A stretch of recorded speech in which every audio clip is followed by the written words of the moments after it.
Hello and how are you, welcome to our official YouTube channel. आपका channel में स्वागत है। आई होप आपकी पढ़ाई बहुत अच्छी चल रही होगी और सब स्टूडेंट अच्छे से पढ़ाई कर रहे होंगे। तो इस वीडियो के अंदर अपन बात करते हैं 2016 की शिफ्ट फर्स्ट की पेपर के सॉल्यूशन की बात करते हैं। मैंने बहुत सारे सॉल्यूशंस करा दिए हैं वैसे आपको 2018 2015 का तीनों शिफ्ट के और 2015 के जितने भी शिफ्ट के पेपर थे वो मैंने सारे सॉल्यूशन करा दिए। अब बचता है 2016 का शिफ्ट फर्स्ट और शिफ्ट टू का पेपर जो कि आज हो जाएगा। इसके बाद मैं एक वीडियो बनाऊंगा जिसके अंदर जो आपके पास में आज जैसे 19 हो गया, 19 से लेकर 24 आपके पास भी दिन बचते हैं, 6 दिन मान लीजिए अगर आज के दिन मानते तो इन 6 डेज के अंदर क्या क्या पढ़ना चाहिए, किस तरीके से क्या सब्जेक्ट पहले पढ़े या फिर क्या चीज़ें क्या टॉपिक पहले पढ़े ताकि अपने मार्क्स जो है वो मैक्सिमम आए। मैं यहाँ सारे सब्जेक्ट की बात करने वाला हूँ। आपको मैं सारे सब्जेक्ट का बताऊँगा, फिजिक्स का बताऊँगा, मैथ्स का बताऊँगा, क्वांट का बताऊँगा, रीजनिंग का बताऊँगा, इंग्लिश का बताऊँगा और जीके का भी बताऊँगा कि लास्ट के अंदर क्या 5 दिनों के अंदर क्या पढ़ना चाहिए ताकि अपने मार्क्स जो है वो मैक्सिमम आए। ठीक है, उस चीज़ सब चीज़ों का डिस्कशन करेंगे और एक वीडियो ये भी बनाऊंगा कि एग्ज़ाम के अंदर क्या क्या चीज़ें ध्यान रखनी चाहिए और क्या चीज़ें अपन को कंसिडर करनी चाहिए ताकि अपना एग्ज़ाम जो है वो अच्छा जा सके। ओके, तो बने रहिए इस वीडियो के अंदर। अपन बात करते हैं 2016 के शिफ्ट फर्स्ट के पेपर के सोल्यूशन। चलिए चलिए स्टूडेंट, फर्स्ट क्वेश्चन को देखते हैं। सबसे अच्छी बात है कि इन पेपर के अंदर 1 to 60 तक सारे क्वेश्चन फिजिक्स मैथ्स के आए हुए हैं, तो अपन को अलग अलग करना नहीं पड़ेगा, फटाफट पेपर सॉल्व हो जाएगा। F1 and F2 are two linear functions on vector space V define as ये दिया हुआ है, F1 F2 आपको दिया हुआ है। Then 3F1 minus 4F2, simple सा है। 3F1 मतलब 3 को F1 से मल्टीप्लाई करो A प्लस 2B माइनस क्या बोल रहा है 4 ऑफ F2। F2 कितना है 3A माइनस B, तो ये हो जाएगा 3A plus 6B minus 12A plus 4B। Okay, तो ये बच जाएगा 4B और ये कितना हो गया, ये हो गया 10B और माइनस का 3A में से चला गया, कितना बचेगा 9 है। तो 10B माइनस 9 है, मतलब ऑप्शन 4 जो होगा वो बिल्कुल करेक्ट हो जाएगा। ठीक है, देखिए स्टूडेंट, पहले आप क्वेश्चन पढ़ लीजिए। देखो मैंने ये सब क्वेश्चंस कराए हुए हैं, आप सॉल्यूशंस भले मांगते हो लेकिन मैंने सारी चीज़ें लगभग कराई हुई अपने वीडियो के अंदर। ये सेकंड वाला क्वेश्चंस आपको मेरी कन्वर्जेंट और डाइवर्जेंट का वीडियो जो है उसके अंदर मिल जाएगा आपको, और ये मैंने क्वेश्चंस कराया हुआ है। ठीक है, तो इसका आंसर बिल्कुल सही है, द सीरीज कन्वर्ज फ्रॉम -1 से 1। पहले आप जाके वीडियो देखो, मैं इसलिए ये क्वेश्चन लीव कर देता हूँ, अगर मैं यहाँ कर लूँगा ना तो आप जाके वीडियो देखोगे भी नहीं, और उस कारण से क्या है कि आपके कॉन्सेप्ट रह जाएंगे। प्रीवियस ईयर के क्वेश्चंस इंपॉर्टेंट है, बस प्रीवियस ईयर के क्वेश्चंस जो है डायरेक्टली वैसे वैसे नहीं पूछे जाएंगे, उसके लिए आप कॉन्सेप्ट आने चाहिए, नए क्वेश्चंस आने चाहिए। समझ रहे हो बात को? तो आप बी ए में करा दूंगा, आपने ये देख के सॉल्व कर लिया, लेकिन जैसे दूसरा क्वेश्चन आएगा आप कर नहीं पाओगे। उसके लिए क्या होना चाहिए, सारे कॉन्सेप्ट क्लियर होने चाहिए। तो वहाँ जाकर देख लो, क्वेश्चन भी कराया हुआ है, वो वीडियो भी देख पाओगे, क्योंकि मैं यहाँ सोल्यूशन नहीं करूँगा तो आप वहाँ जाकर देखोगे तो आपके लिए अच्छा होगा वो। ठीक है, तो इसका आंसर क्या, सेकेंड आंसर है, वहाँ मैंने सब कुछ डिस्कस किया हुआ है। क्या दिया हुआ है, ये न्यूक्लियर रिएक्शन गिव्स, इतनी एनर्जी देती है, how much mass is spend in the process. Einstein की इक्वेशन याद है सबको, E equal to MC square. M की वैल्यू क्या आएगी, E upon C square. What is E, E is 10 to the power 17, C square कितना होता है 9 इंटू 10 टू द पावर 16, तो ये आ जाएगा 10 अपॉन 9। 10 अपॉन 9 करोगे तो 1.11 ऐसा कुछ आ जाएगा। ठीक है, तो 1.1 kg मतलब second is the right answer. Clear है? नेक्स्ट क्वेश्चन देखो, देखिए क्या बोल रहा है, एक्स रे ऑफ वेवलेंथ इतना दिया हुआ है, scattered from A free electron. आपने कॉम्पटन इफेक्ट पढ़ा होगा, ये मैंने पढ़ाया हुआ है, इसलिए बोल रहा हूँ जिसने मेरे वीडियो देखोगे मैं पक्का बोल रहा हूँ कि 30 में से कम 20 to 23 क्वेश्चन के राइट होंगे, अगर वो थोड़ा सा दिमाग यूज करके क्वेश्चन करेगा। अगर वो कैलकुलेशन मिस्टेक करता है देन उसकी प्रॉब्लम है, बाकी कॉन्सेप्ट पैसे के वैसे मिलेंगे। तो मैंने वहाँ पर एक क्वेश्चन कराया था, Compton effect delta lambda equal to H upon M0 C 1 minus cos theta. ये होता है डेल्टा लैम्डा होता है लैम्डा का difference, lambda dash minus initial lambda कितना था 0.4500। ठीक है, अब H upon MC 1 minus cos theta कितना था 60। अब देखो सारी वैल्यू पता है आपको, क्या करना है, lambda dash minus 0.4500 equal to H की वैल्यू कितनी दी हुई है 6.62 into 10 to power minus 34। M क्या होता है, इलेक्ट्रॉन का mass 9.1 into 10 to power minus 31। C कितना होता है 3 into 10 to the power 8। 1 minus cos theta हो गया 1/2। You solve it. ठीक है, after solution you will get lambda dash equal to 0.4512 nanometre. Easily आ जाएगा, कुछ नहीं, बस इस फॉर्मूले को याद कर लेना। ये एक ही फॉर्मूला होता है कॉम्पटन इफेक्ट का, delta lambda equal to H upon M0 C 1 minus cos theta. ठीक है, तो आंसर कितना आ जाएगा, ये आंसर आ जाएगा। देखो ऑब्वियसली जो भी आंसर आएगा लैम्डा वो इससे तो बड़ा ही आएगा, क्योंकि लैम्डा डैश ये तो जाएगा तो प्लस ही कुछ होगा, तो इससे बड़ी वैल्यू सिर्फ कौन कौन सा है। देखो फर्स्ट ऑप्शन तो ऐसे गलत हो गया, ये भी ऑप्शन गलत हो गया, ऑब्वियसली क्या होगा, या तो सेकंड होगा या थर्ड होगा, तो आपको सॉल्व करना है। क्लियर? अगली इक्वेशन देखो, ये मिटा दूं मैं, थोड़ा बहुत तो आपको करना पड़ेगा, सारी चीज़ें मैं करके दे दूंगा तो आप कुछ नहीं करोगे, बुरा मत मानो, लेकिन ये आपके लिए अच्छा है, ठीक है? आप खुद सॉल्व करोगे तो बहुत अच्छा रहेगा, बस कॉन्सेप्ट बताना मेरे काम है। तो कॉची रायमान इक्वेशन ये तो सबको पता है, ये तो मैंने बहुत पहले बताई हुई है, ये भी वीडियो में कराया हुआ अपन का, जाकर देख लेना कॉची रायमान इक्वेशन क्या होती है, इसके मैंने क्वेश्चंस भी कराए हैं। D by D X equal to D by D Y, D by D Y equal to minus D by D X. एक ये याद करके जाना और एक एग्जैक्ट इक्वेशन क्या होती है वो याद करके जाना, इनमें से क्वेश्चन आता है। क्लियर? चलो नेक्स्ट क्वेश्चन देखते हैं, पढ़िए।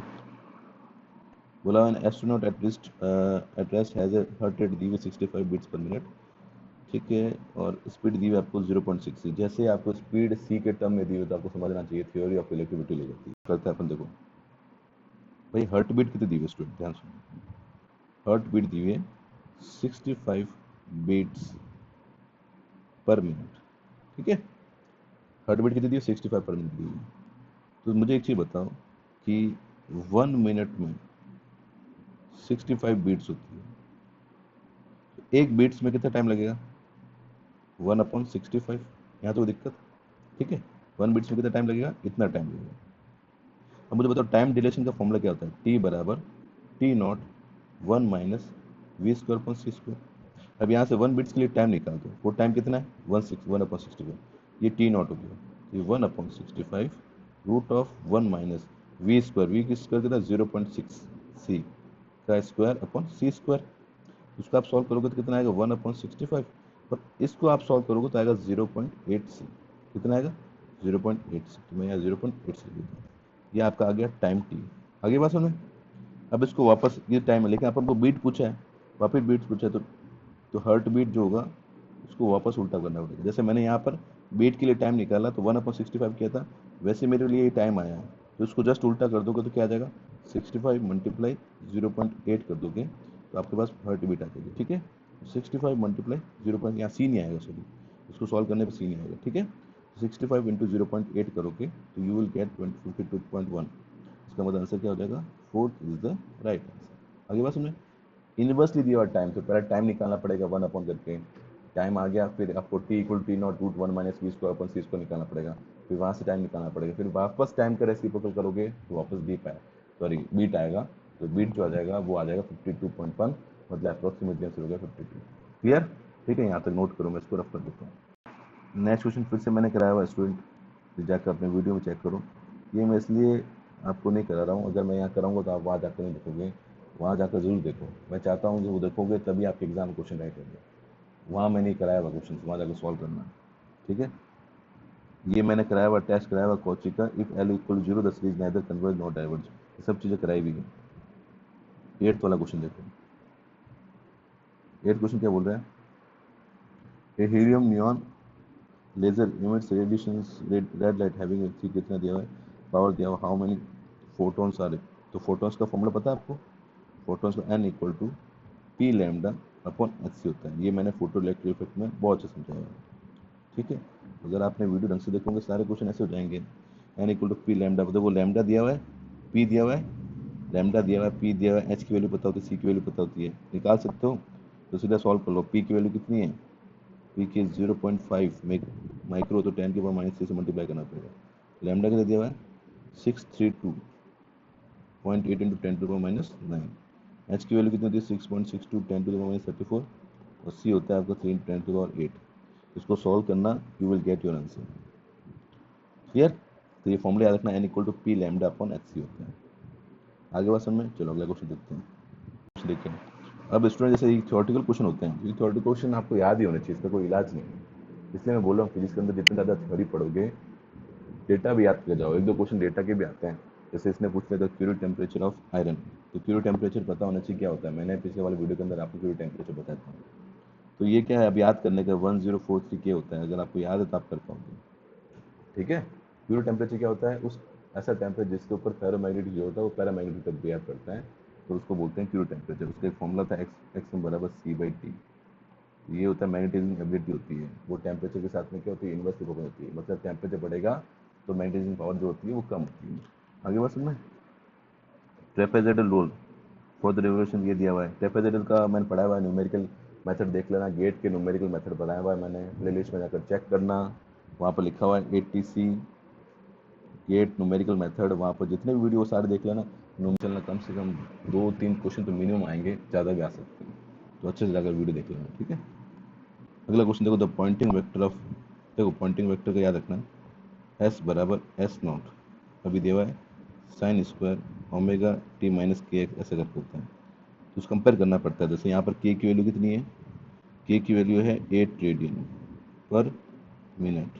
आपको पता होना चाहिए के जो होता है वो 2 पाई अपॉन लैम्डा होता है, तो लैम्डा कितना आएगा 2 पाई बाई के, तो लैम्डा 2 पाई कितना होता है 3.14, के कितना हुआ 8, इसको सॉल्व करोगे you will get lambda approximately 0.78 या समथिंग निकलेगा, तो आंसर इसके करीब लेना तो 0.79 मीटर, ठीक है क्लियर। इस टाइप का एक क्वेश्चन करा देता हूँ आपको जो आपके काम आएगा, जैसे मान लो इधर की तरफ कर रहा हूँ, ठीक है, ये क्वेश्चन इस टाइप का आ जाते हैं। जैसे मान लो ऐसा दिया हुआ है h बराबर 0.1 cos 2 multiplied 10 to the power 8 t minus K X, और आपको बोल दिया गया है कि कैलकुलेट के फाइंड करो, लैम्डा फाइंड करो, ठीक है, ये सब फाइंड करना है, या फिर आपको पीरियड टाइम भी पूछ लिया, ये सब कैलकुलेट करना है, सॉरी। हाँ, तो कैसे करोगे, देखो सबसे पहले देखो यहाँ पर दिया ओमेगा, ओमेगा क्योंकि इक्वेशन होती है h equal to h0 cos omega T minus K X, तो ओमेगा कितना आ गया, ओमेगा जो है 2 इंटू 10 टू पावर 8, यहाँ तक कोई दिक्कत, ओमेगा अपन को मिल चुका है, ठीक है। अब एक बात याद रखना, के जो होता है वो होता है ओमेगा बाई सी, ये जो फॉर्मूला बताया ना सीधे सीधे कर लेना, ओमेगा बाई सी, तो 2 इंटू 10 टू पावर 8, सी कितना हो गया 3 इंटू 10 टू पावर 8, तो आप सॉल्व करोगे तो के मिल जाएगा, के कितना होता है 2 पाई बाई लैम्डा, तो यहाँ से आपको लैम्डा मिल जाएगा। आपको टी निकालना, टी कितना होता है 2 पाई बाई ओमेगा, ओमेगा ये रहा, तो टी निकल जाए। इन तीनों में से एक क्वेश्चन जरूर आ सकता है। आगे बात समझ में, इस टाइप के सिंपल क्वेश्चन आते हैं तो ये कैलकुलेट करना आना चाहिए। K equal to omega by C, T होता है 2 पाई बाई ओमेगा, के होता है 2 पाई बाई लैम्डा, तो लैम्डा निकाल सकते हैं। आगे पिक्चर पूरी समझ में, चलो अगला क्वेश्चन देखते हैं। ठीक है, देखो बोल रहा complementary functions of the differential equation, तो वो आपको ये पता होना चाहिए, ये मैंने कराया हुआ भी, डी डी माइनस 1 वाई लिखते हैं इसको, इसको लिखते हैं 4 डी वाई लिखते हैं प्लस 2 इक्वल टू 0, सॉल्व कर लो इसको, वाई तो जगह D square minus D plus 4d plus 2 equal to 0, तो जगह D square plus 3d plus 2 equal to 0, तो यहाँ से डी के लिए -1 और डी के लिए -2, ठीक है। तो इसमें होता है C1, ये हो जाएगा x की पावर -1 प्लस C2, ये पढ़ लेना पूरा पूरा अच्छे से पढ़ लेना, मैंने कराया हुआ है इनको, ठीक है। याद करो x इक्वल टू ई की पावर z मानते थे, तो आंसर क्या हो जाएगा, first is the right answer, ठीक है। चलो अगला क्वेश्चन देखते हैं, यहाँ तो नोट करो पहले। अगला क्वेश्चन दिया, for any quadratic equations the value of theta in language theorem, value of theta मतलब लैंग्वेज मीन वैल्यू थ्योरम पढ़ी होगी आपने, तो वहाँ पर पढ़ा होगा एफ डैश थीटा जो होता है वो F B minus F A upon B minus A. अब जो अपन को क्वाड्रेटिक इक्वेशन दी हुई है उसको मान लेते हैं, एक बार के लिए मान लेते हैं अपन एफ एक्स मान लेते हैं, तो ये P X square plus Q X plus R हो गया, ठीक है क्लियर। तो अब एफ डैश एक्स कितना होगा ये बताओ, ये होगा 2px प्लस क्यू होगा, ठीक है। तो मुझे बताओ एफ डैश थीटा कितना होगा, ये होगा 2p थीटा प्लस क्यू, आगे बात में, ठीक है, 2p थीटा प्लस क्यू। तो अब अगर मान लेते हैं इस ए और बी को कुछ मान लेते हैं, ये ए और बी होता है, या 1 और 2 भी ले सकते हो आप, 1-2 ले लो, 1-2 के इंटरवल में ले लो, 1-2 के इंटरवल, ठीक है। तो मेरी बात सुनो, तो F dash theta equal to कितना हो जाएगा, F2 minus F1 upon 2 minus 1, clear, मैंने अपने मन से ले लिया 1 और 2 के इंटरवल में। एफ डैश थीटा कितना है student, 2p theta plus Q, और F2 कितना आएगा, F2 आएगा आपका, ये Fx है, F2 कितना आएगा P4, थोड़ा छोटा पड़ रहा है इसको, P4 plus Q2 plus R minus F1 करेंगे तो कितना आएगा P plus Q plus R upon 2 minus 1 मतलब 1, 2p theta plus Q equal to हो जाएगा, इसमें माइनस करो, 4p में से p गया तो कितना हो जाएगा 3p, 2q में से q गया बचा कितना हो जाएगा q, और r से r कट गया, नीचे बचा 1, तो थीटा की वैल्यू कितनी आएगी student 3p plus q minus q upon 2p, ठीक है। तो इसको लिख सकते हो 1/2 ये चला गया क्यू में से, क्यू माइनस कई बार माइनस होता भी नहीं है, ठीक है ना, ज़रूरी नहीं, क्योंकि यहाँ पर अगर 1 2 ले लो, 1 3 लोगे तो अलग रिजल्ट आएगा। तो टोटल मिलाकर 1/2 3p अपॉन ये p का p बच गया। तो कहने का मतलब जितनी बार भी आप सॉल्व करोगे 1/2 लोगे, 1/3 लोगे, तो ये 1/2 और समथिंग p क्यू आ रहेगा। 1/2 हमेशा ही आएगा, करके देख लो, 1 2 ले लो, फिर अगला एग्जाम्पल 1 3 लेना, 1 5 लेना, तो ये इसी फॉर्म में आएगा। 1/2 वॉट एवर पी क्यू आ रहा हमेशा 1/2 को डिवाइड नीचे आएगा, ठीक है, क्योंकि एफ डैश थीटा करती है क्या क्या आएगा, 2p आएगा, ये 2 तो हमेशा डिवाइड में जाएगा जाएगा ना, तो इसका मतलब क्या आएगा 1/2। तो फर्स्ट ऑप्शन हमेशा करेक्ट होगा, ठीक है। आप एग्जाम्पल लेकर चेक कर सकते हो। आगे बात समझ में। चलो अब अपन नेक्स्ट क्वेश्चन देखते हैं, ये वाला रफ कर रहा हूँ मैं। अगला क्वेश्चन देखो क्या बोल रहा है, फ्रॉन of deflection in double slit. भाई सिंपल होता है, बताओ theta equal to lambda upon D होता है कि नहीं होता है, एंगुलर सेपरेशन जो होता है ना वो लैम्डा अपॉन डी होता है, और लैम्डा अपॉन डी क्या होता है, अगर आपने फ्रॉन ऑफ पढ़ा होगा तो D equal to A plus B होता है। देखो अगर पढ़ा होगा तो आराम से हो जाएगा, कुछ भी नहीं है इसके अंदर, डी होती है टोटल डिस्टेंस, तो आंसर क्या हो जाएगा, first is the right answer. तो जिसने पढ़ा होगा उसका आराम से हो जाएगा, क्लियर। अगला क्वेश्चन देखते हैं, चलिए स्टूडेंट वाला क्वेश्चन देखते हैं। Frame S moves relative to frame S at 0.60 c in the direction of the increasing x. The frame S, a particle is measured to have velocity of 0.4 c in the direction of increasing s. The velocity of particle in measured in frame S. ये question जो है वो theory of relativity का है। मैंने बताया जब भी आपको c के रेस्पेक्ट में वेलोसिटी दी गई हो तो क्वेश्चन जो क्या होता है, थ्योरी ऑफ वेलोसिटी का होता है। अब the velocity of the particle measure in frame S, किसी फ्रेम के रेस्पेक्ट में अगर पार्टिकल की वेलोसिटी निकालनी है तो ये थ्योरी ऑफ रिलेटिविटी का है। चैप्टर पढ़ लेना, मैंने समझाया हुआ है। तो क्वेश्चन इसका आंसर आएगा v इक्वल टू, याद रखना v1 प्लस v2, ये फॉर्मूला याद कर लो, 1 प्लस v1 v2 अपॉन सी स्क्वायर, ठीक है। The velocity of particle measure in the frame S equal to v1 plus v2 upon 1 plus v1 v2 upon C square होता है। तो देखो v1 कितना है, v1 आपको दिया हुआ है 0.6 ले लो, v2 आप 0.4 ले लो, ठीक है, 1 प्लस 0.6 इंटू 0.4, ये सी स्क्वायर हो जाएगा, क्योंकि यहाँ पे सी है, यहाँ पे भी सी है, ये सी स्क्वायर सी कैंसिल हो गया, ठीक है। तो ये हो जाएगा 1c अपॉन 1 प्लस 0.6 0.4, हो जाएगा 1 अपॉन 1 प्लस 0.24, ठीक है। तो हो जाएगा 1 अपॉन 1.24, और ये होता है 0.81, यहाँ सी लगा देना, तो 0.181 सी लगा, तो आंसर क्या हो जाएगा, फोर्थ हो जाएगा। तो याद रखना किसी भी पार्टिकल की किसी अदर फ्रेम के रेस्पेक्ट में वेलोसिटी निकालनी हो और वो थ्योरी ऑफ रिलेटिविटी की बात हो रही हो तो उसका आंसर होता है v1 plus v2 upon 1 plus v1 v2 upon सी स्क्वायर। ये थ्योरी ऑफ रिलेटिविटी में जो चैप्टर पढ़ा है उसमें जाकर आप चेक कर सकते हो, या आपके पास कोई बुक है तो उस बुक के अंदर जाकर भी आप देख सकते हो, ठीक है। तो ये फॉर्मूला इंपॉर्टेंट है, ये कर लेना। अगला क्वेश्चन देखो स्टूडेंट क्या दिया हुआ है, इसको नोट कीजिए, मैं इसको रफ कर रहा हूँ। अगला क्वेश्चन दिया हुआ है, प्लेन क्लोराइज सिंपल सा, ई नॉट दिया हुआ है आपको, फ्रीक्वेंसी दी हुई है, electric field can be written as, easily solve कर सकते हो। आपको फ्रीक्वेंसी कितनी दी हुई है 150 इंटू 10⁻6, ठीक है। तो फ्रीक्वेंसी से पहले टाइम निकालो, टाइम क्या होता है 1/f होता है, फिर टाइम निकालने के बाद t इक्वल टू 2π/ओमेगा करो, वहाँ से ओमेगा क्या हो जाएगा 2π/t, ओमेगा निकालो, ओमेगा यहाँ से क्या देख लो कौन सा ऑप्शन से मैच कर रहे हैं, ठीक है, ओमेगा निकाल लो। उसके बाद में आपको ये भी पता होना चाहिए k क्या होता है W/c, तो वहाँ से k निकालो, फिर k कंपेयर कर दो k किसके अंदर है, सॉल्व करना मैं बताऊँ, सॉल्व तो कर लोगे, यहाँ पर k ये वैल्यू आ जाएगी, बस आपको सॉल्व करना है। आगे चलो, ये वाला क्वेश्चन देखिए फ्रेनेल बाइप्रिज्म का, ये तो सबको पता ही होगा।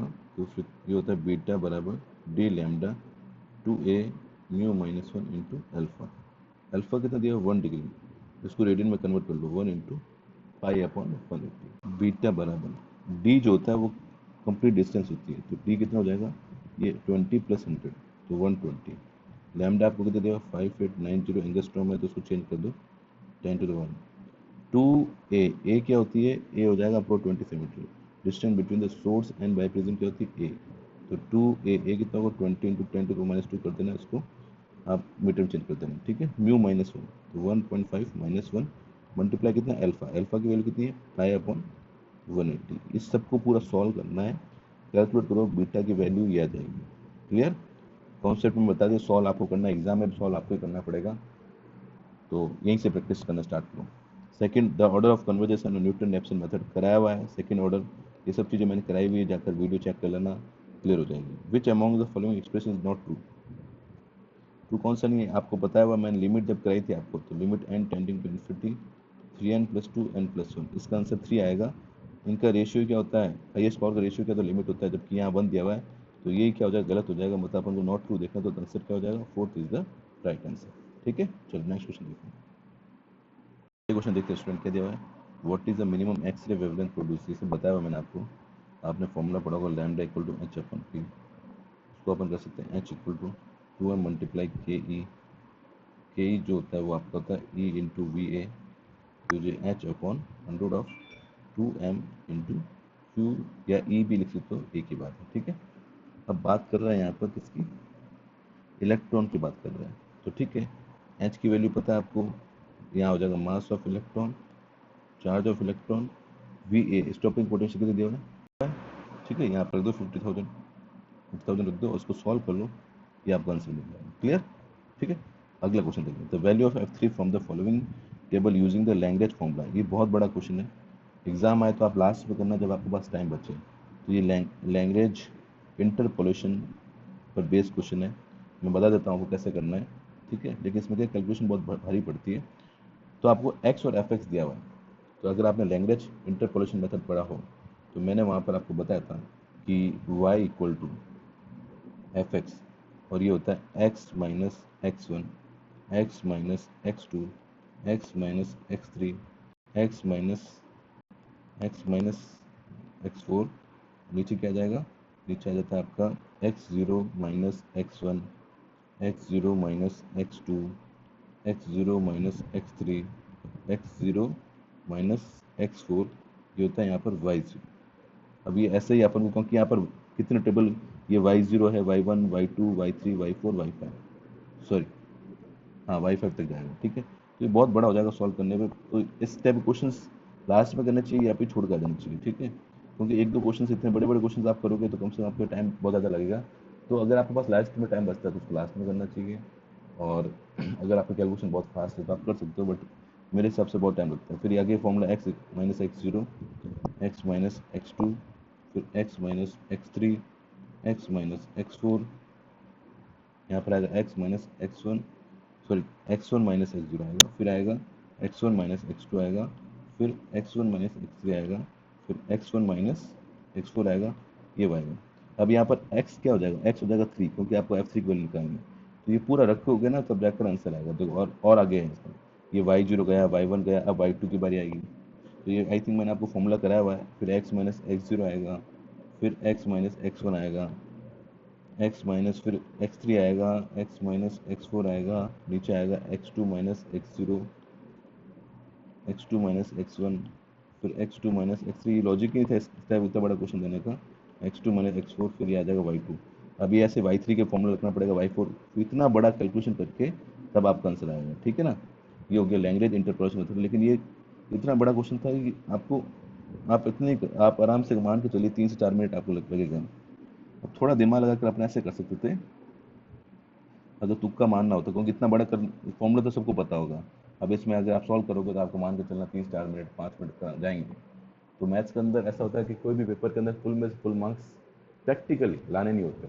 अगर आप 30 में से 26-27 क्वेश्चन लेकर दो तो आप सेलेक्ट हो जाओगे। मैंने क्या बोला कि आपका जो पेपर 2 है उसमें 60 में से अगर आप 50 मार्क्स लेकर आते हो, 50 मतलब 25 और 25, तो आप इजीली सेलेक्ट हो जाओगे अगर आपके सेक्शन ए के अंदर अच्छे मार्क्स आ रहे हैं। तो सेक्शन ए के अंदर सबके अच्छे मार्क्स आते हैं।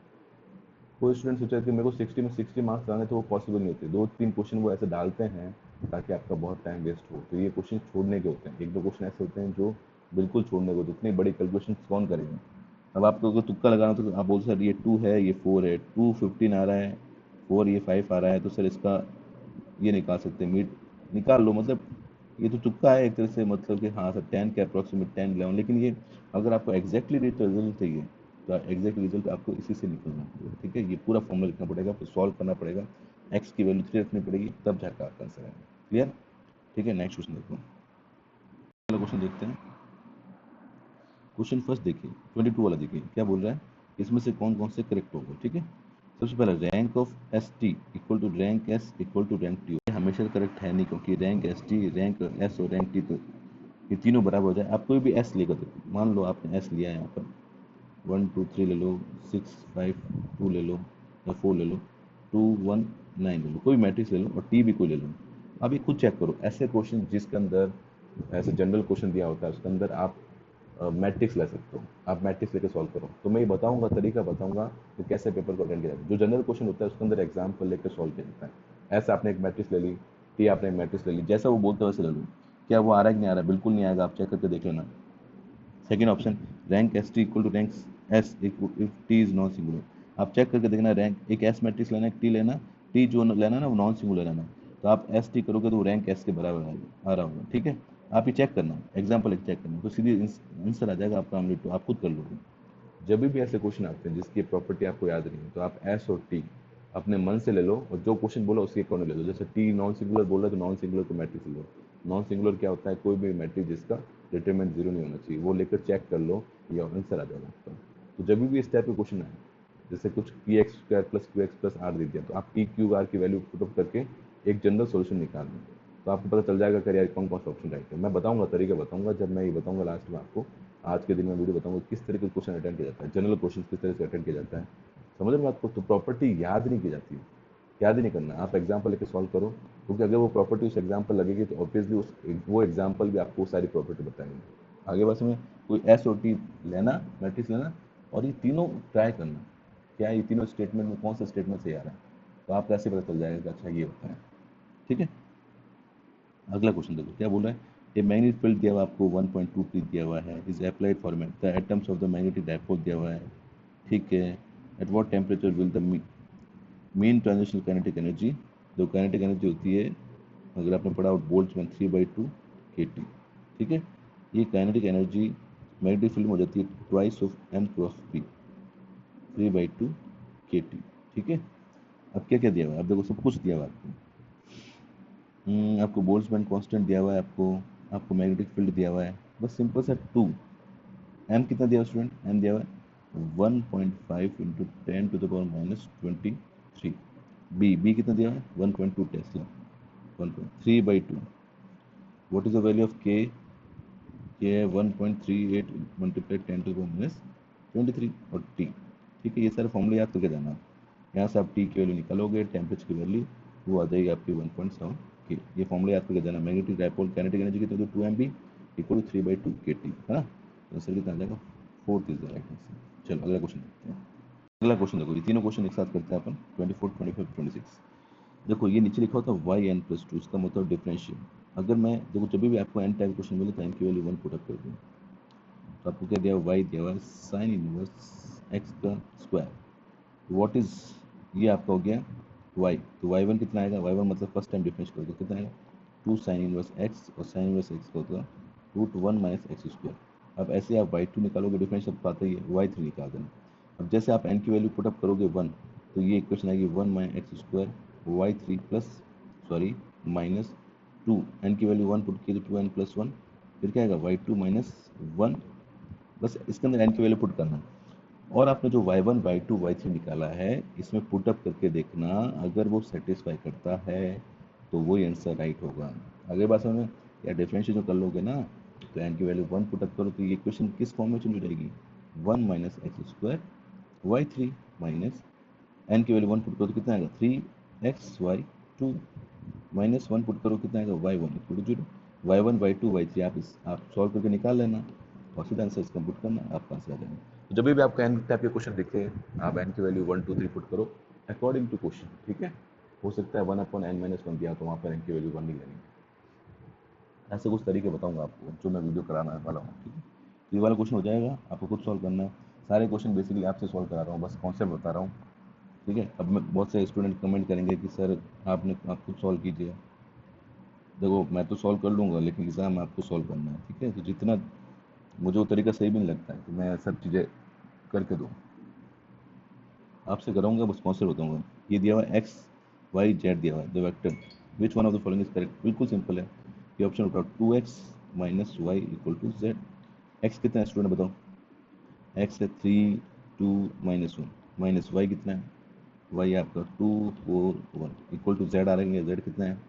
4 0 -3, तो कितना होगा? 6 6 में से 2 का 4 आ रहा है, बिल्कुल 4 4 में से 4 का 0 आ रहा है, -2 -1 -3 आ रहा है।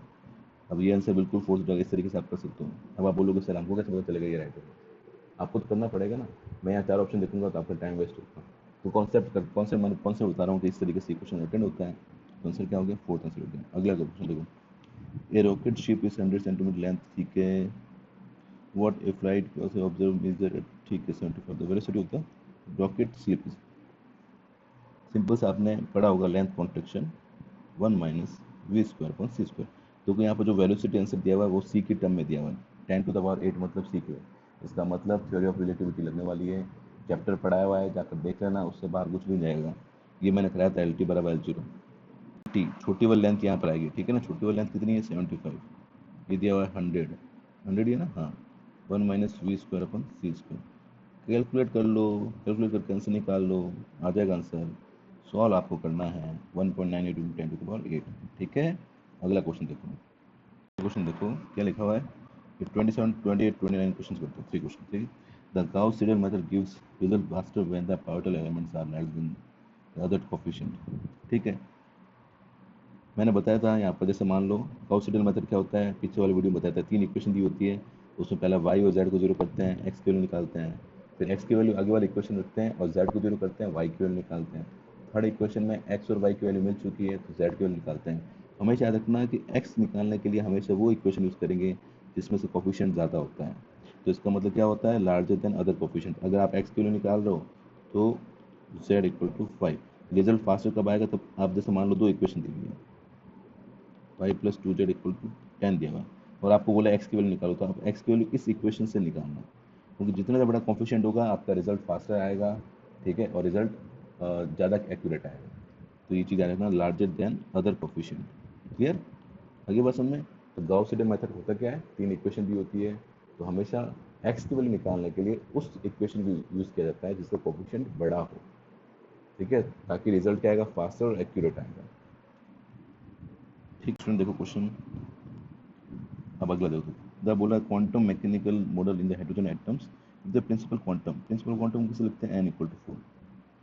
Different permitted orbital quantum number, आपको l पूछा है, तो l की रेंज याद रखना, l = 0 to n - 1 रेंज होती है। ये फॉर्मूला याद रखना, 0 to n - 1। आपने एटॉमिक स्ट्रक्चर में पढ़ा होगा, केमिस्ट्री क्वेश्चन वैसे तो बेसिकली। तो l = 0 to n कितना है? 4 - 1, तो मतलब 0 to 3 हो गया, तो 0 1 2 3, मतलब ये 4 l की वैल्यू आ सकती है, तो कितना हो गया? 4, ठीक है। आई बात समझ में? आंसर कितना आ जाएगा? Third is the right answer. 29 वाला क्वेश्चन देखो, a Fraunhofer deflection is produce light source कितना दिया हुआ है? The light goes through a single slit and, ठीक है, the first transmission is 5 metre from the centre line, what is the slit width? यार ये तो क्वेश्चन खुद फाइंड कर लो यार, इतनी बार करा दिया, चलो एक करके बताऊँ उससे, कमेंट करके बताओ कितने लोगों का हो गया, ठीक है। अगला क्वेश्चन देखो, क्वेश्चन देखिए, क्वेश्चन पढ़ लिया स्टूडेंट। अब मैं आपको कॉन्सेप्ट बताता हूँ। ये बोल रहा है x बिलोंग्स टू एस एक नॉन एम्प्टी सेट है, ठीक है। अब इसमें ये INF क्या होता है? ये होता है इन्फिमम। इन्फिमम का फुल फॉर्म होता है ग्रेटेस्ट लोअर बाउंड, बोलते हैं इसको GLB। इन्फिमम यानी GLB का फुल फॉर्म क्या है? Greatest lower bound. और एक होता है सुप्रीमम, इसको अपन SUP भी बोलते हैं। सुप्रीमम होता है LUB या लीस्ट अपर बाउंड। अभी क्या होते हैं, कैसे कैलकुलेट करते हैं, ये मैं आपको थोड़ा सा समझा देता हूँ पहले। मान लो जैसे आपकी x की वैल्यू, इंटरवल दिया हुआ आपको, x बिलोंग्स टू 1 to 5, ठीक है। तो ये 1 है यहाँ पर, ये 5 है, ठीक है। तो 5 के ऊपर भी कोई वैल्यू होगी, 1 के इधर भी कहीं ना कहीं वैल्यू होगी। तो जो आपका GLB है, GLB मतलब होता है ग्रेटेस्ट लोअर बाउंड। अब लोअर बाउंड मतलब, अब ये 1 जो है ना, 1 के नीचे जितनी भी नंबर्स होंगे वो क्या होंगे? 1 से छोटे होंगे। इस इंटरवल में 1 to 5 में जो 1 होगा, उस इसको देखोगे आप, 1 से सारे के सारे एलिमेंट क्या होंगे? इधर वाले एलिमेंट छोटे होंगे। तो यहाँ पर जो GLB आएगा, ग्रेटेस्ट लोअर बाउंड, मतलब लोअर बाउंड के अंदर, मतलब ये 1 है, 1 मतलब लोअर बाउंड, लोअर बाउंड में भी सबसे छोटे उसके, तो GLB जो आ जाएगा वो आ जाएगा 1 आ जाएगा। GLB मतलब ग्रेटेस्ट लोअर बाउंड, मतलब एक लोअर बाउंड के अंदर जो ग्रेटेस्ट नंबर है 1। अब इसके नीचे सारे नंबर जो होंगे वो GLB से छोटे होंगे, तो उसको अपन बोलेंगे आई इन्फिमम या GLB बोल दो। इन्फिमम ऑफ x जो होगा वो क्या हो जाएगा? 1 हो जाएगा। अगली बात सुनिए, अब ऐसे होता है सुप्रीमम। सुप्रीमम मतलब होता है जो अपर बाउंड है, अपर बाउंड मतलब 5 से बड़ा वाला बाउंड है, तो उन सब में छोटा नंबर तो 5 है, इसके ऊपर वाले जितने भी नंबर होंगे वो 5 से छोटे होंगे, तो उसको अपन बोलते हैं सुप्रीमम। सुप्रीमम एक्स कितना आ गया? सुप्रीमम एक्स हो गया 5 आ गया। आगे बात समझ में, इन्फिमम निकालना आ गया, सुप्रीमम निकालना आ गया, ये क्वेश्चन आराम से हो जाएगा। तो बहुत सिंपल, जैसे मान लो एक्स को बिलोंग्स टू दिया हुआ 1 to 7, तो सिंपल से मुझे क्या बोलेंगे, अगर मुझे बोलेंगे कि भाई इन्फिमम कितना होगा तो 1 होगा, सुप्रीमम कितना होगा 7 होगा। ध्यान रखना ये ओपन ब्रैकेट में भी वही होगा, अगर मुझे ओपन ब्रैकेट दिया हुआ 1 to 7 दिया हुआ है तभी भी ध्यान है, ओपन ब्रैकेट हो या क्लोज ब्रैकेट हो, इन्फिमम और सुप्रीमम, इन्फिमम क्या हो जाएगा 1 हो जाएगा, सुप्रीमम क्या हो जाएगा 7 हो जाएगा। ठीक है, अब अपन देखते हैं सबसे पहले फर्स्ट ऑप्शन देखते हैं, क्या इन्फिमम, मान लो मेरा एक्स था 1 to 10 था, तो यहाँ पर मेरा इन्फिमम कितना आ रहा है स्टूडेंट 1 आ रहा है, सुप्रीमम कितना आ रहा है 10 आ रहा है, क्या बराबर है, नहीं है, तो पहला ऑप्शन गलत होता है। Infimum equal to minus supremum X, ये आ रहा है क्या, इन्फिमम सुप्रीमम एक्स के बराबर आ रहा है, नहीं आ रहा है, सेकेंड ऑप्शन भी गलत होता है। फोर्थ ऑप्शन देखते हैं, इन्फिमम सुप्रीमम माइनस एक्स का मतलब ये हुआ if X belongs to 1 to 10 है तो माइनस एक्स करती क्या होगा, माइनस से मल्टीप्लाई कर दूँ तो ये उल्टा हो जाएगा, क्योंकि -10 -1 से छोटा होता है। ठीक है, इसको माइनस से मल्टीप्लाई करोगे तो जो छोटा होता है उसको पहले लिखते हैं, बड़े को बाद में लिखते हैं। अब यहाँ पर आप निकालोगे तो ये -10 ये -1, तो इस इंटरवल के लिए इन्फिमम कितना होगा स्टूडेंट, -10 होगा, और सुप्रीमम कितना होगा, -1 होगा। जबकि एक्स के लिए, इस एक्स के लिए ध्यान सुनो, इस एक्स के लिए इन्फिमम कितना था 1 था, और सुप्रीमम कितना था 10 था। ठीक है, तो मुझे बताओ इस फोर्थ वाला option, infimum of x, infimum of x कितना है 1 है, क्या supremum of minus x, supremum of minus x कितना है -1 है, कितना है -1, क्या बराबर है, नहीं है। लेकिन इसी के आगे एक और मैं माइनस ऐड कर दूँ, देखो जैसे थर्ड ऑप्शन के अंदर है, ऑब्वियसली इन्फिमम ऑफ एक्स कितना है, भाई मेरा एक्स बिलोंग्स टू 1 to 10 है, और मेरा माइनस एक्स बिलोंग्स टू कितना है, -10 से -1 है। तो अब मैं यहाँ बोल सकता हूँ इसका सर इन्फिमम जो आएगा, इन्फिमम आएगा वो सर 1 आ रहा है, जबकि सर इसका सुप्रीमम -1 आ रहा है, लेकिन इसका आगे माइनस लगा दोगे तो सुप्रीमम ऑफ माइनस एक्स -1 आ रहा है, लेकिन माइनस लगा दोगे तो +1 हो जाएगा। तो आंसर कितना हो जाएगा, third is the right answer. I hope मैं आपको समझा पाया, बहुत ही सिंपल है, कुछ भी नहीं है। ठीक है, अब भी समझा देता हूँ, अगर x बिलोंग्स टू 1 to 10 है तो माइनस एक्स कितना होगा बताओ, -10 to -1, ऑब्वियसली इसका इन्फिमम कितना होगा, x का इन्फिमम बताओ, इन्फिमम ऑफ x आ रहा है 1 आ रहा है, सुप्रीमम ऑफ माइनस एक्स कितना आएगा, -1 आएगा, तो अगर इसको मैं -1 से मल्टीप्लाई कर दूँ तो 1 आ जाएगा ना, तो मैं बोल सकता हूँ infimum of X equal to minus of supremum of minus X. इतनी आसान बात है। ठीक है, ये क्लियर हो जाना चाहिए, देखो अब तक क्लियर नहीं हुआ तो दिक्कत है भाई, इतना इससे ईजी मैं समझा नहीं सकता। ठीक है, चलो अगला क्वेश्चन देखो, इसको मिटा देता हूँ, आप देख लो इन्फिमम और सुप्रीमम क्या होता है।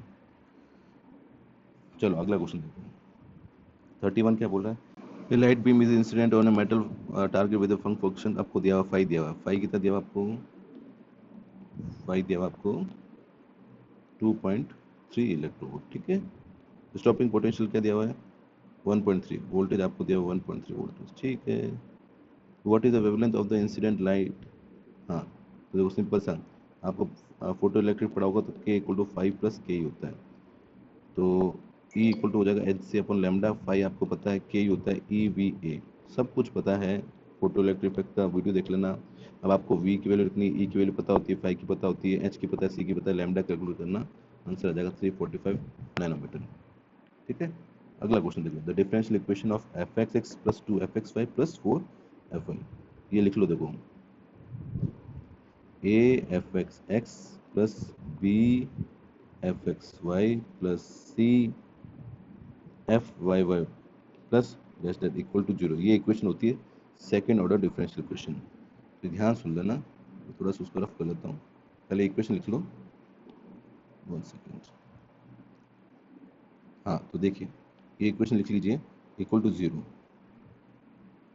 इक्वल टू 0, तो ये इक्वेशन याद रखना है, इसके अंदर b² - 4ac डिस्क्रिमिनेंट होता है, क्या होता है, डिस्क्रिमिनेंट। ठीक है, अब b² - 4ac पे डिपेंड करेगा कि ये पैराबोला होगा, इलेप्टिकल होगा, या फिर हाइपरबोलिक होगा। तो ध्यान रखना, b² - 4ac अगर आपका नेगेटिव होता है तो ये होता है इलिप्स, क्या होता है, इलिप्स, याद रहेगा।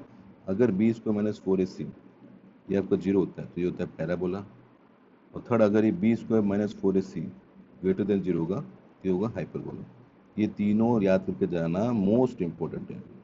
जहाँ पर ए बी सी में बता देता हूँ, ए जो होगा वो एक्स एक्स का कोफिशिएंट होगा, एक्स वाई का कोफिशिएंट कौन सा होगा, पी होगा, वाई वाई का कौन सा होगा, सी होगा।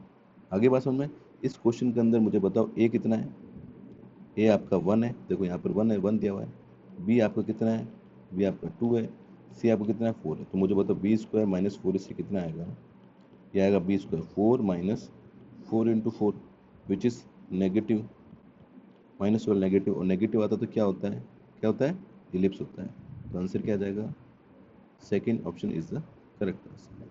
आगे बात समझ में मेरी, ठीक है, तो ये चीज़ याद रख के जाना। अगला क्वेश्चन देखो, चलिए स्टूडेंट ये वाला क्वेश्चन करते हैं। बोला under which of the following condition does the system have unique solutions. तो इसका मतलब ये वाली डिटरमिनेंट क्या होनी चाहिए, नॉट इक्वल टू 0 होनी चाहिए। तो ये डिटरमिनेंट दिया, सॉरी ये मैट्रिक्स दिया 1 2 4 2 1 2 1 2 a minus 4 it is not equal to 0। इसको आप सॉल्व कर लेना, आंसर आ जाएगा a is not equal to क्या होना चाहिए, 8 होना चाहिए। ठीक है, अगला क्वेश्चन देखो, एक्सपेरिमेंट है the difference in diameter of 25 S dark range. ठीक है, पढ़ा होगा आपने ये वाला फॉर्मूला, dn जो होता है डार्क डार्क फ्रिंज के अंदर, तो ये होता है 2n लैम्डा r होता है। ठीक है, ये पढ़ा आपने, न्यूटन रिंग्स का एक्सपेरिमेंट पढ़ा है कि जो डार्क वाले का डायमीटर होता है 2n लैम्डा होता है। अब देखो d25 कितना हो जाएगा, 2 इंटू 25 लैम्डा r, ये कितना हो गया 10 रूट ऑफ लैम्डा r। अब d16 कितना हो जाएगा, 2 इंटू 16 लैम्डा r, तो जब 8 लैम्डा r, इन दोनों में डिफरेंस कितना आ रहा है, 2 of root of lambda r। ठीक है, आंसर कितना आ जाएगा, third is the right answer. ये सारे फॉर्मूले पढ़ के जाना बस। ठीक है, फिजिक्स में क्वेश्चन फॉर्मूला बेस हो जाते आते हैं। अगले क्वेश्चन देखिए, light of wavelength 600 nanometre incidentally normally on diffraction grating 3 centimetre wide. Simple आपने डिफ्रेक्शन मैंने पढ़ाया नहीं वैसे, अगर आपने पढ़ा होगा डिफ्रेक्शन ग्रेटिंग आपने पढ़ा होगा तो आपको पता होगा डिफ्रेक्शन ग्रेटिंग होती है A sine theta equal to N lambda, ये पढ़ा आपने। ठीक है, सबसे पहले ए निकालेंगे अपन, तो ए साइन कितना है 30 इक्वल टू एन कितना है 2 इंटू लैम्डा। यहाँ से ए निकालोगे तो कितना आएगा 2 इंटू लैम्डा कितना है 600 into 10 to the power -9 upon sine 30। ठीक है, ये ए निकाल देंगे।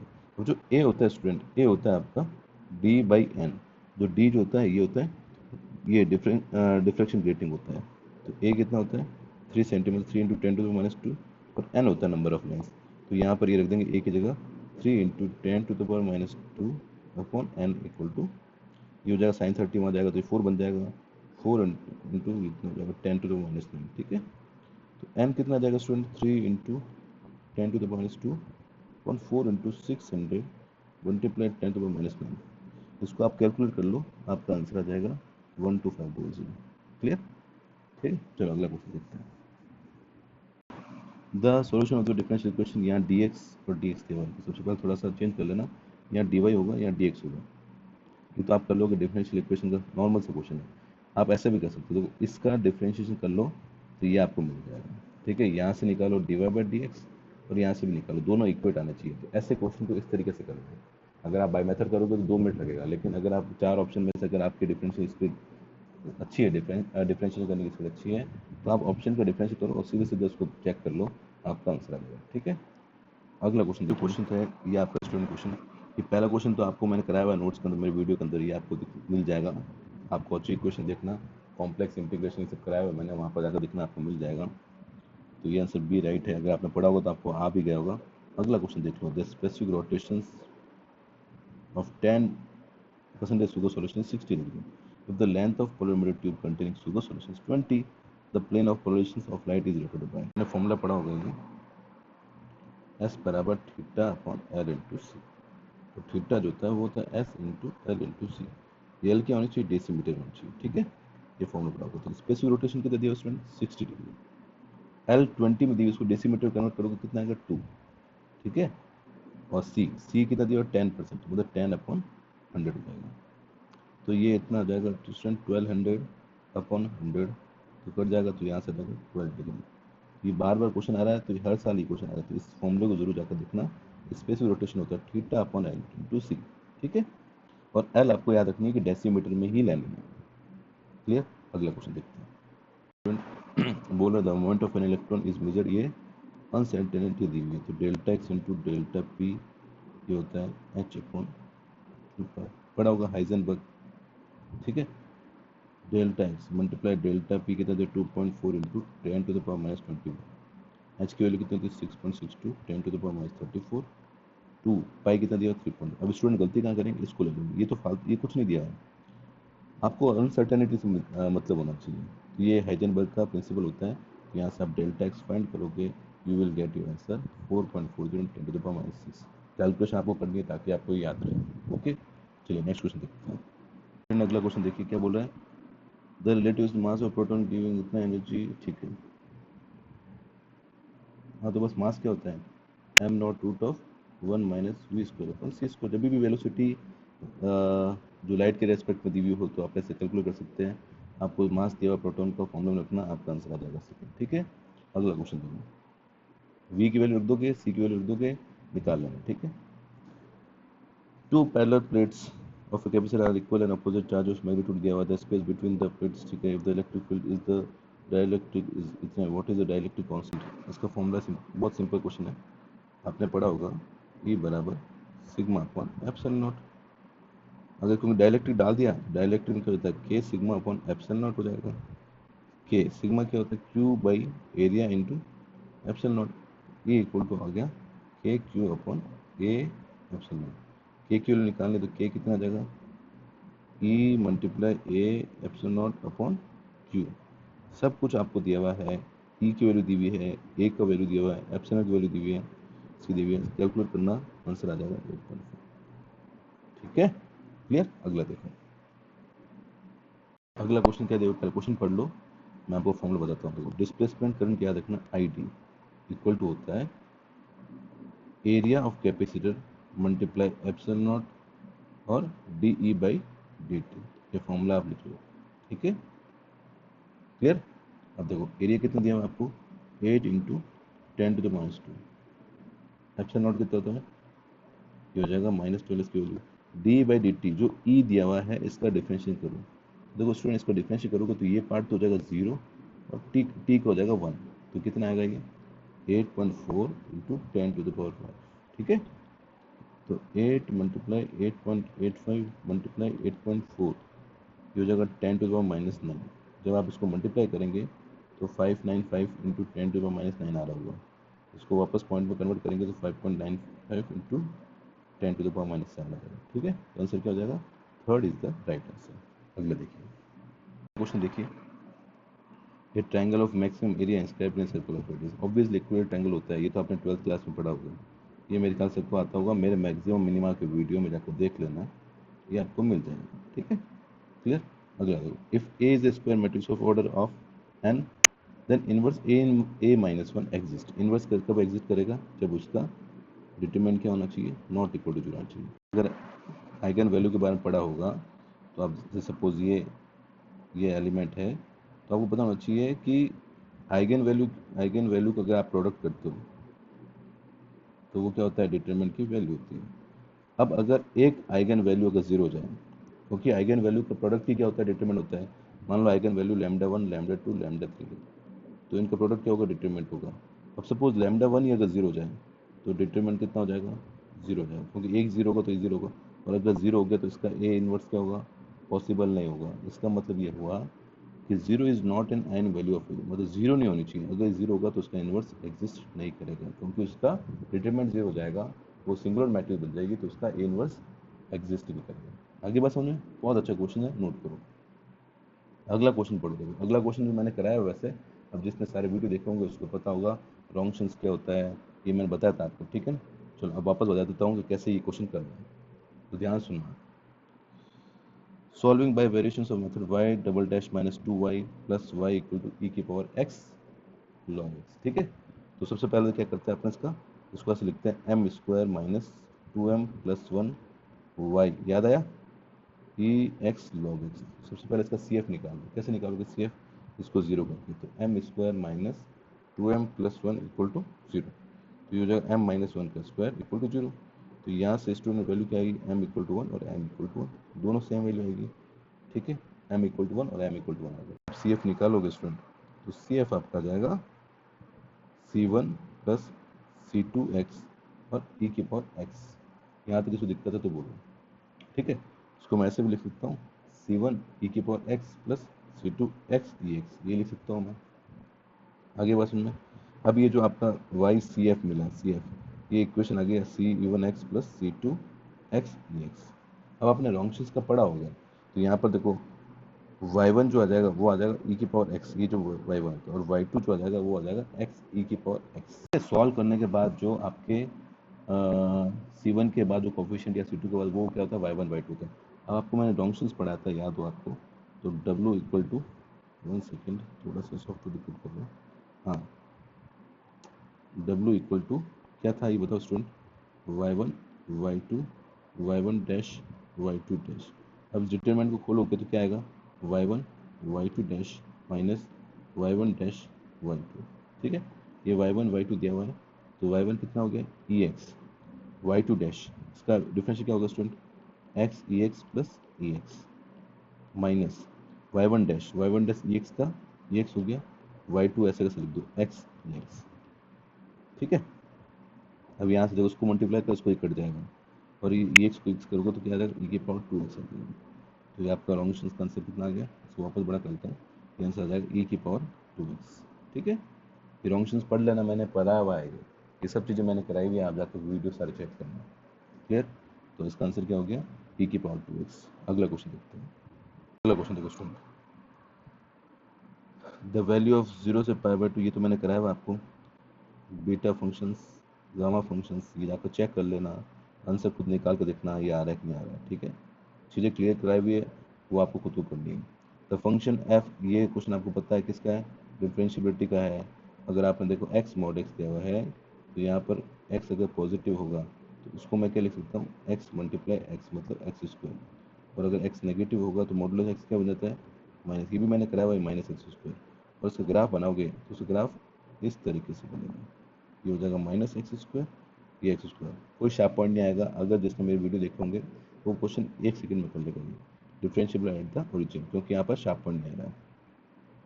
The area bounded by the parabola by latus rectum, parabola तो ये हो गया Y square equal to 4x, latus rectum होता है x इक्वल टू a पर, यहाँ पर x, और लेटर सेक्टम क्या होता है जिसकी लेंथ होती है 4 है। ये सब 2D 3D पढ़ाएंगे तो अपन बताएंगे। तो आपको क्या करना था, एरिया बाउंडेड बाय, ये एरिया निकालना है, सिंपल है, 2 टाइम्स कर दो 0 से a y dx, तो 2 टाइम्स 0 से a, y कितना आ गया 2 रूट ऑफ ax dx। फटाफट कर लेते हैं इसका, तो कितना हो जाएगा 2 हो जाएगा 4 रूट ऑफ a, x से कितना हो जाएगा x के बाद 3/2 अपॉन 3/2, ये कितना हो गया स्टूडेंट, ध्यान सुनना, हो जाएगा 8/3, 8/3 हो गया, ये रूट a और ये रूट a की पावर 3/2, तो ये 3/2 1/2 हो जाएगा, तो आंसर आ जाएगा 8/3 a स्क्वायर। ये तो सबको करा होगा सबने, ये भी मैंने वीडियो में कराया हुआ है, आंसर क्या आ जाएगा सेकंड। क्लियर, अगला क्वेश्चन देखते हैं। देखिए क्वेश्चन पढ़ लीजिए पहला, ये सिलिकॉन मोनोऑक्साइड म्यू दिया हुआ है, म्यू आपको फॉर्मूला म्यू दिया हुआ है 1.45, ठीक है, थिकनेस दी हुई है आपको 100 mm मतलब 10⁻³ दी हुई है आपको, और आपको पूछा गया है, इसकी कोई ज़रूरत नहीं है, व्हाट वेवलेंथ लैम्डा पूछा आपको। ठीक है, will be the effectively transmitted by the system. For the transmitted light एक फॉर्मूला याद रखना होता है, 2μt का फॉर्मूला होता है 2n+1/2 लैम्डा। ये फॉर्मूला किसका होता है लिख लीजिए, for the transmit light the condition of maximum intensity का। ठीक है, 2μt equal to 2n+1/2 into lambda. ठीक है, तो 2 म्यू कितना दिया हुआ है 1.45, टी कितना दिया हुआ है 100 इंटू 10⁻⁻3। ठीक है, एन की वैल्यू नहीं दी तो 0 मान लो, 2 इंटू 0 + 1/2 लैम्डा। सो सॉल्व कर लेना, लैम्डा की वैल्यू आपका जो ऑप्शन दिया हुआ 550 नैनोमीटर आ जाएगी। आगे बात समझ में क्लियर। अगला क्वेश्चन देखना, अगला क्वेश्चन दिखा दिया the spacing between layers of atom in castle, ये दिया हुआ beam of X ray constructed scattered in a first order from the surface of the crystal at angle इतना द वेवलेंथ ऑफ एक्स-रे। ठीक है, बस याद रखो N lambda equal to 2d sin theta, सब कुछ दिया हुआ है, कैलकुलेट करना आपका आंसर आ जाएगा। ठीक है, 50 वाला क्वेश्चन आपको खुद को करना है। 50 डिफरेंशियल इक्वेशन ये दी हुई है, तो इक्वेशन कैसी, ई के अंदर आ गया तो नॉन लीनियर होगी पहली चीज़, तो ये नॉन लीनियर वाली इन तीनों ऑप्शन में से एक होगा। फिर क्या होमोजीनियस है, बिल्कुल होमोजीनियस नहीं है, X Y square Y square, homogeneous कहाँ से दूँ, यहाँ पर 4y आ रहा है तो होमोजीनियस, यहाँ 2xy है तो ये होमोजीनियस इक्वेशन नहीं है। अगर होमोजीनियस होती तो सबके अंदर वाई स्क्वायर ऐसा आता है, एक्स वाई या फिर वाई स्क्वायर या फिर एक्स स्क्वायर, ये होमोजीनियस। यहाँ पर y आ रहा है तो इसकी डिग्री 1 हो गई, यहाँ डिग्री 2 आ रही तो होमोजीनियस है नहीं, तो नॉन लीनियर नॉन होमोजीनियस। और अब इस इक्वेशन का एग्जैक्ट इक्वेशन कैसे चेंज करते हैं, आपको बताया हुआ, मैं एग्जैक्ट इक्वेशन आ रही होगी तो आंसर आ जाएगा second is the right answer. ठीक है, अगला देखो स्टूडेंट, ये वाला इंटीग्रेशन करना। अगर आपने पार्शियल इंटीग्रेशन पढ़े होंगे तो आपने ये 12th क्लास में पढ़ा होगा कि इस फॉर्म को अपन इस तरीके से लिख सकते हैं।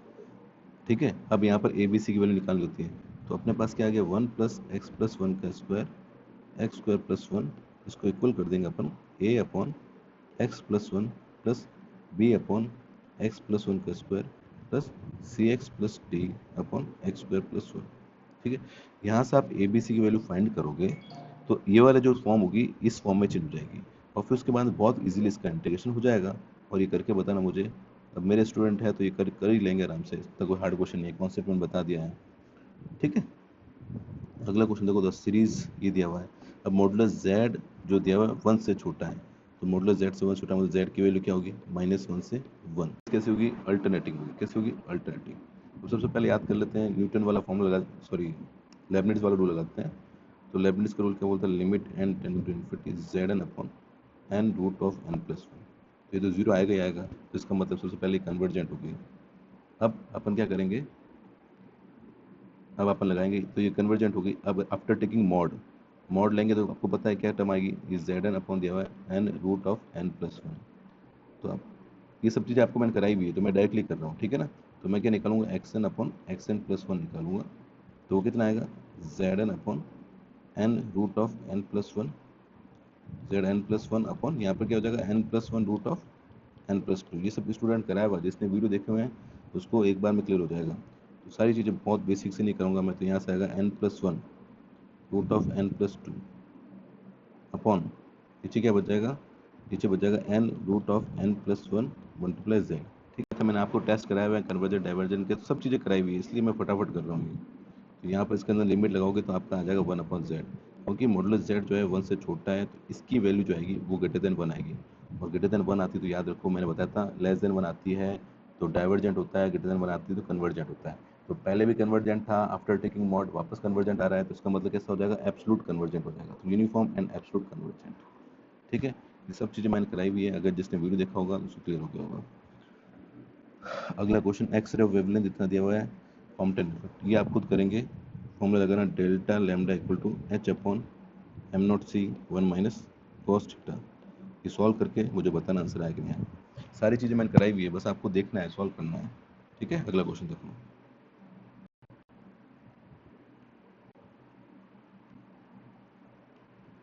अगला क्वेश्चन देख लो, ये क्या दिया हुआ है, 1 प्लस 2 है तो उसको लिखो 1,2।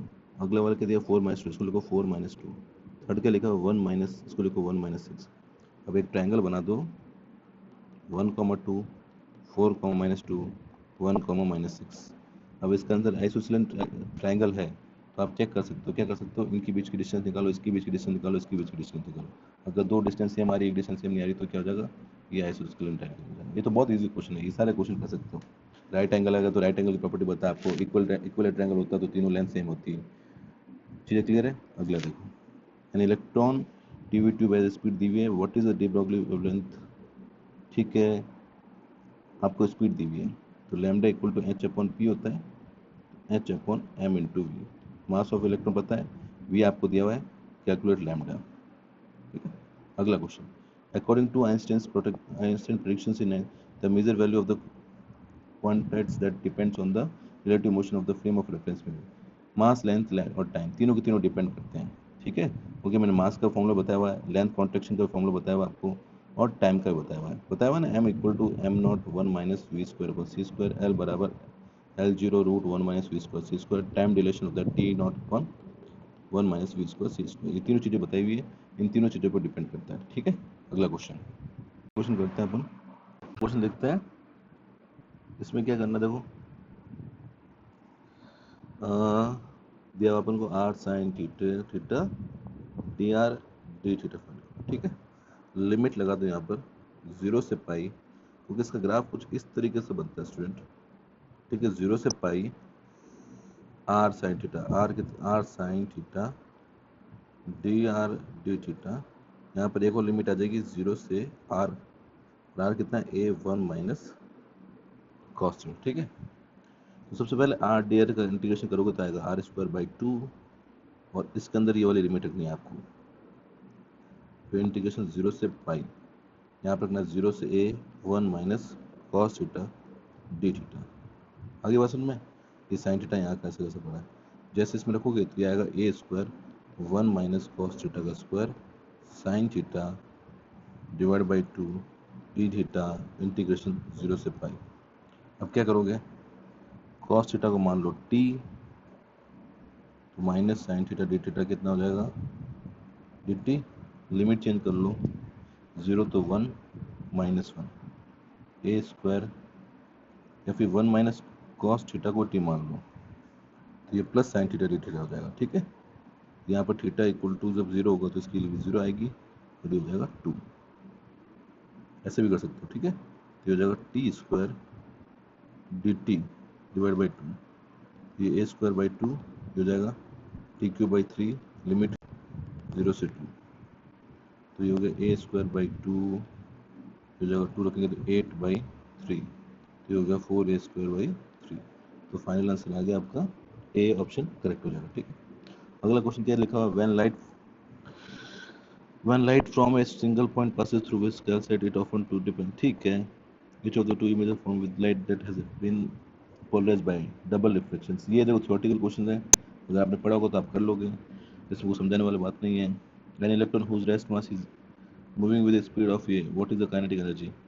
थ्योरी ऑफ रिलेटिविटी मैंने बताई हुई है, क्या होता है फॉर्मूला, थ्योरी ऑफ रिलेटिविटी का फॉर्मूला याद करो, कर लोगे, क्या हो जाएगा M naught C square 1 minus we square upon C square का, कर लेना, सॉल्व कर लेना, आंसर आ जाएगा। क्लियर, चलो ये हो गया कंप्लीट आपका पेपर 2016 का शिफ्ट फर्स्ट का पेपर हो गया है। आई थिंक आपको सब क्लियर हो गया होगा ये पेपर में, और अब मैं आपको कराऊंगा शिफ्ट 2 का पेपर, ताकि अपना पेपर वाला पोर्शन पूरा कंप्लीट हो जाएगा। उसके बाद में जो भी टॉपिक थोड़े बहुत बचे हैं 2D 3D सब कराऊंगा मैं आपको। तो ये वीडियो एंजॉय कीजिए, अगर वीडियो अच्छा लगा तो उसको लाइक शेयर सब्सक्राइब जरूर करना है। ठीक है, चलो थैंक यू।